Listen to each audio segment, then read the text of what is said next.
MLB teams need to pursue Matt Olson this offseason. These are the 5 MLB teams that must trade for Matt Olson this offseason. And that's what I'm going to do in today's video. Before I get into this video, though, 85% of you that watch these videos are not subscribed. So go ahead and get your life together and hit that subscribe button, turn notifications, and leave a like on this video. Subscribe, turn notifications, and leave a like on this video. And let's go ahead and get into this video. So, we've got 5 teams. The Oakland Athletics have had some rumors coming out. And they didn't even extend the qualifying offer to Starling Marte either.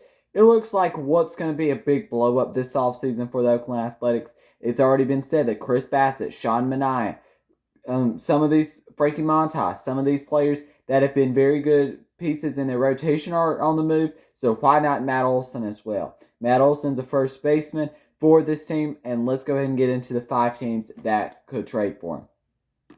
Now, the first one is the Atlanta Braves. And the Braves are simply on this sweepstakes just if they don't bring Freddie Freeman back. If they don't bring Freddie Freeman back, then they're definitely a team that's going to heavily try to pursue probably Matt Olson. But I think the Braves are going to bring Freeman back. But of course, I've got to put them on this list.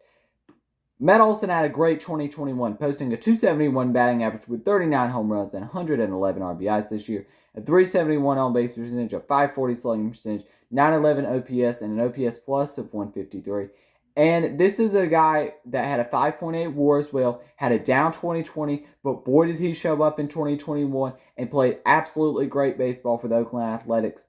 And yeah, coming in at number 5 is the Braves. Now, what the Athletics would look back for in a trade, they would probably look at a future first baseman, obviously, and probably a shortstop as well. And they could be looking for a lot of different things, but the Braves definitely have some prospects that they could for sure be interested in. And I think they would definitely try to get Pache or Waters one, if maybe Michael Harris is the other. But I think they could definitely be interested in somebody like Braden Shoemake if a potential trade does emerge. And Braden Shoemake's a shortstop in Double-A ball right now. He's got an ETA of 2022. I think that this is a guy that could be included. Probably a pitcher too, and then one of these outfielders will probably realistically be, if the Braves have to do this trade, what it'll look like. At number 4, I've got the Chicago Cubs.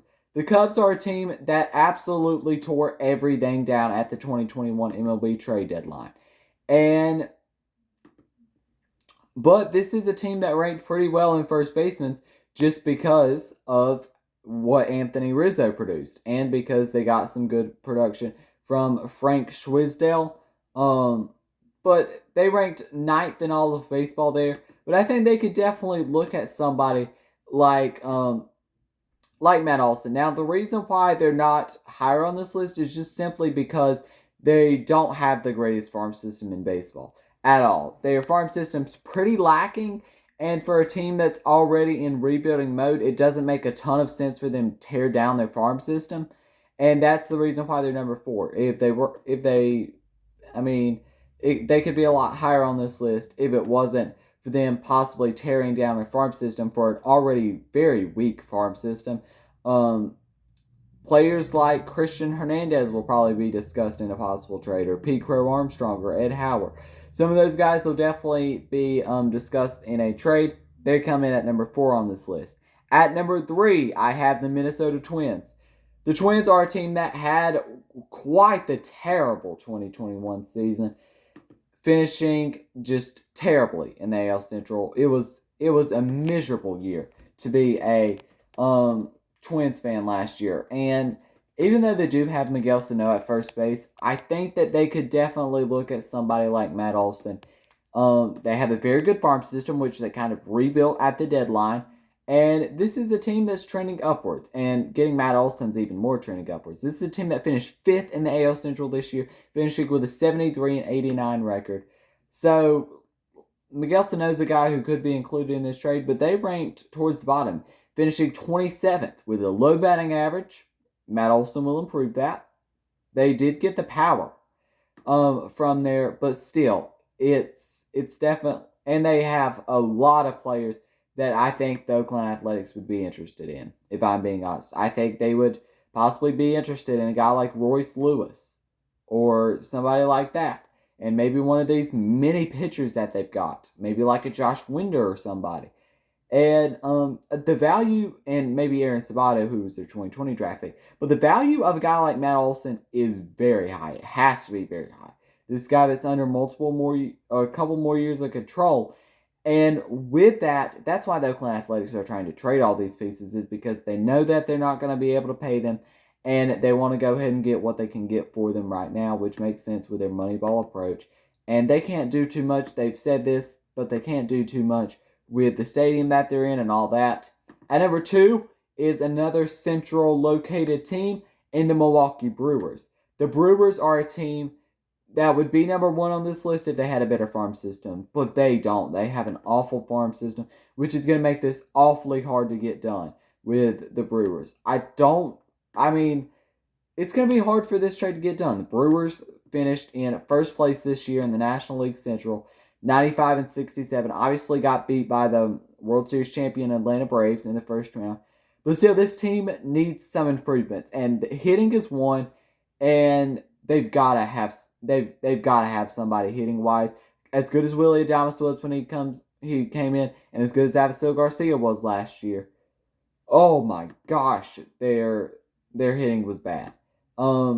So they're going to have to probably trade one of these outfielders in Sal Frelick or Garrett Mitchell. That's almost a given in this trade.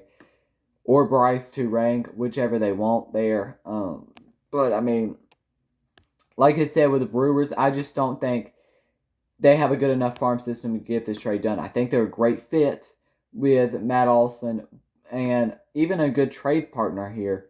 It's just, they're not going to give up Burns. They're not going to give up Woodruff.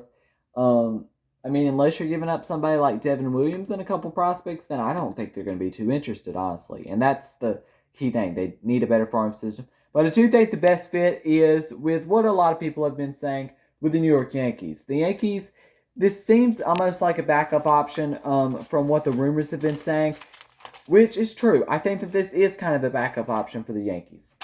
But say they don't re-sign Anthony Rizzo and kind of put all their focus towards a shortstop, I think it should definitely be Corey Seager. Now, they did rank 11th, but obviously Luke Voigt's been terrible, and they need a lefty bat, and if Corey Seager doesn't work out, or any of these shortstops don't work out, then they've absolutely got to pursue Matt Olson because he's a great fit. They finished second place, 92-70 record. This team's a team that didn't make it out of the wild card game this year. And for Yankees standards, another pretty terrible year. It's pretty simple. If you don't make the World Series and you're the Yankees, it's a pretty terrible year. And yeah, they've had a lot of terrible years, and Brian Cashman has got to make a move or he is gone. It's simple. His job's lost. It's gone. And they have a lot of good shortstops in their farm system. So I think if Matt Olson's available on the market, they should chip in one of these shortstops, Oswald Peraza most likely, and trade for Matt Olson, or whatever they want to do as far as these prospects. But they absolutely need to think about a first baseman instead of a shortstop. They've got a very good shortstop in Anthony Volpe, who had a breakout year this year. If you're so excited about Anthony Volpe, then don't sign a shortstop. Pretty simple. Unless you're going to sign him to a shorter-term deal. I think that Matt Olson would be the perfect fit for this New York Yankees team, and that's why I have them at number 1. I think they could give up a package of Oswald Peraza and David Garcia, and which they have yet to really use to the best of his abilities, and maybe Esteban Florial or Clint Frazier, and they might have a done deal or something. Because this Yankees team has been very, very disappointing the last few years, and you've got to make a big move. Some honorable mentions on this list. The Diamondbacks, I think, are an honorable mention. This is a team that actually ranked 25th in first baseman production. The Tigers might make a call, but not with Miguel Cabrera there.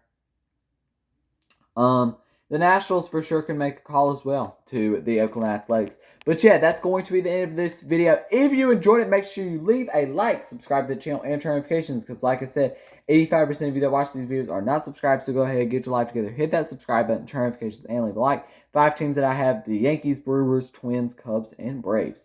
Thank you for watching, and peace.